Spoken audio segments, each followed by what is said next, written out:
Ladies and gentlemen, I ain't got no time to waste, and I ain't got no waste of time. I just make that up. I know it sound good, and you know it sound good, but I'm moving on.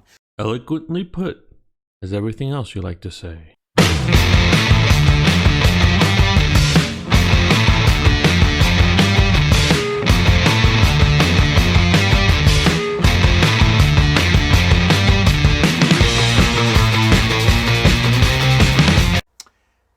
I do not think it's conducive for people of color to really try to make a race-related argument against white folks. Personally, I think it's stupid to make any argument revolving around race, which is something that doesn't scientifically exist. There's a reason for that. What does all this variation mean about race? To me, it means that people vary enormously from each other, and that the great majority of that variation is shared by everyone. And that the features that we can easily detect when we look at people from what we call different races are important but extremely superficial features based on a very small number of genes that have been selected during human evolution. That as soon as we look beyond those, there are no archetypes that separate people from one continent of origin from another. And I'm not trying to be funny or nothing, but white people founded this the greatest country on earth was founded by some white folks. Now, I believe that it was founded on Judeo-Christian principle, which supersedes any race, creed, or background. So the greatest country on earth was founded on Judeo-Christian principles? I would have swore that was life, liberty, and the pursuit of happiness. Where exactly did you get your information about this being a Judeo-Christian thing? Because... Right, so in 1765, the British government was like, hey, since we went into this debt to get you all this new land, we trust that you won't mind if we pass the Stamp Act, in which we place a fancy stamp on your documents, newspapers, playing cards, etc., and in return, you give us money. Well, it turns out the colonists weren't so keen on this, not so much because the tax was high, but because they had no direct representation in the parliament that had levied the tax. And plus, they were cranky about the crown keeping large numbers of British troops in the colonies even after the end of the 7 Years' War. Huh. That's interesting. Nothing about that said anything about Judeo-Christian ideologies. Maybe you have some sort of alternate facts that I don't have access to? But since y'all want to make a race argument, who founded the United States? Who wrote the Constitution, Declaration of Independence? Who wrote that? White people. Why are we bringing up the Constitution and Declaration of Independence? Because, you know, you're saying who wrote them, right? Because the individuals that wrote them still had slaves, still discriminated against. So I don't know why you just brought that up.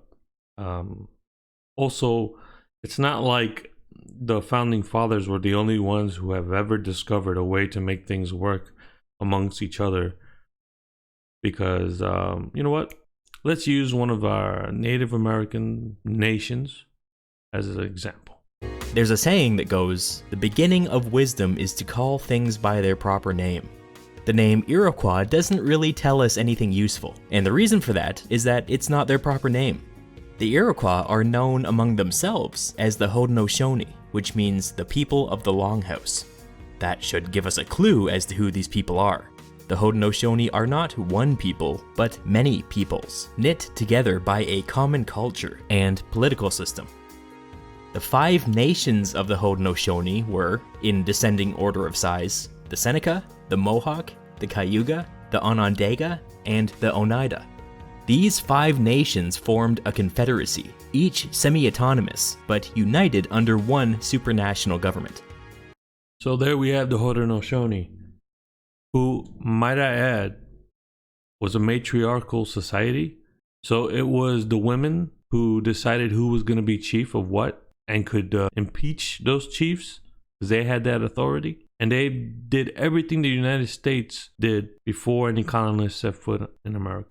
Now, when you look at all of these countries, all of these continents around the world, which continent do you want to live on?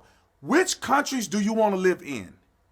99.9% of y'all want to live in European countries. Well, there's clear reasoning for why European countries are the ones where everybody wants to go to is because Europe is where all the advancements of all the ages previously came together and evolved Europe to be more technologically advanced than anybody else, which gave them the power to colonize all the other places, subjugate their people, enslave them, rape them, kill them.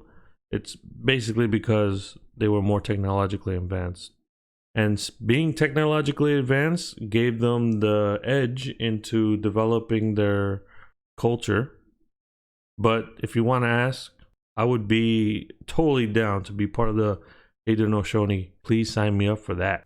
And let's for the sake of argument, everywhere in the world that there's an increase in black and brown folks, there's an increase in crime and destruction. Oh, well, here we go. More ignorance. People, more ignorance from the individuals trying to give you information, trying to provide the truth. Let's see let's see whether or not this information pans out, right? Where black and brown people go, violence goes. What's this? Wait a minute. Is there a connection between undocumented immigrants and crime? Pew Research Center recently released estimates of undocumented population sorted by metro area, which the Marshall Project has compared with local crime rates published by the FBI. For the first time, there is an opportunity for a broader analysis of how unauthorized immigration might have affected crime rates since 2007.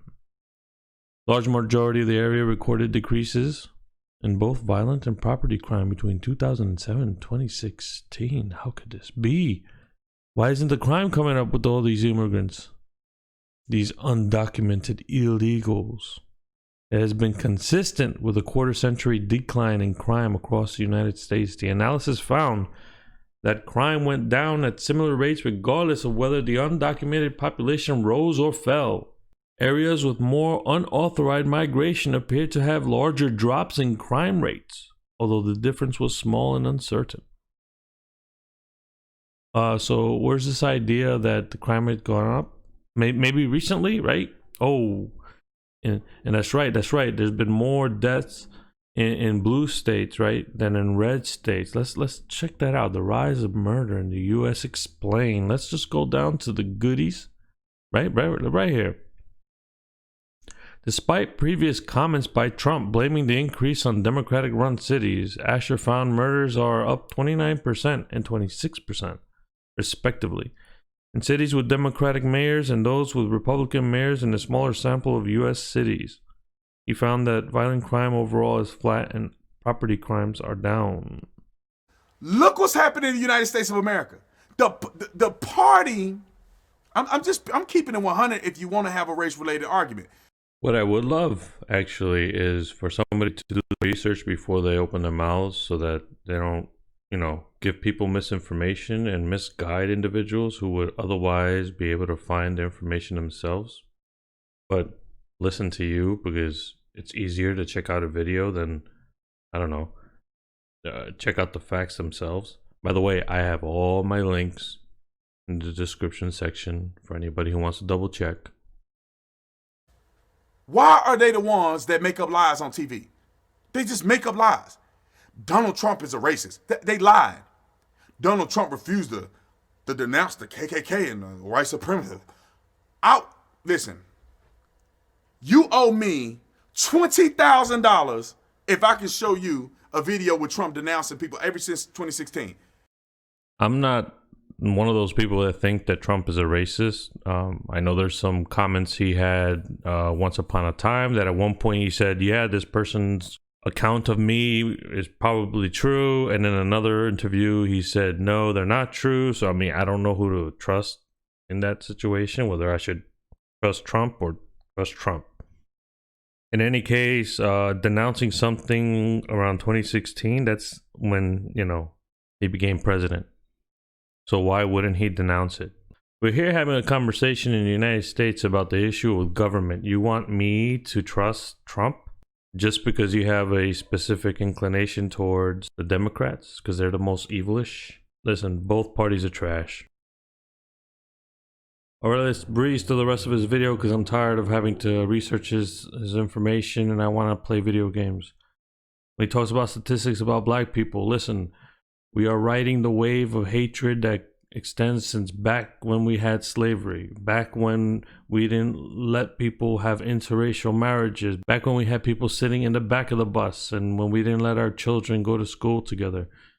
That hate doesn't just go away because you made it illegal. The hate doesn't just go away because we decided it's wrong. It needs to be conditioned out of us. We are all infected. This is like The Walking Dead, and we are all infected, and it is our unfortunate duty to have to deal with the issues from the past because it's us right now riding the wave. It is unfortunate. It sucks that we have to deal with the situation where every now and then this spawns into a racial issue. White people aren't inherently evil. Black people aren't inherently criminals. And the rich black folk that live in nice neighborhoods, that has to do more with wealth than anything else. Alright guys, I'm gonna let you go. Just, hey, listen. Whenever somebody opens their mouth, double check the data. Make sure what they're telling you is the truth, right? Don't automatically go and agree with what they gotta say. Do your research, come up with your own conclusions. Don't let this be easy. Because it can't be easy. It's not that easy. We have to struggle towards one day actually becoming an all lives matter kind of thing. Because that is the natural progression of all these issues. It's for us to come together one as one tribe, as one race. Because actually there are no races. Unless you're talking about the human race. That's all I gotta say. This has been a message from your national idiot. Be safe. Take care.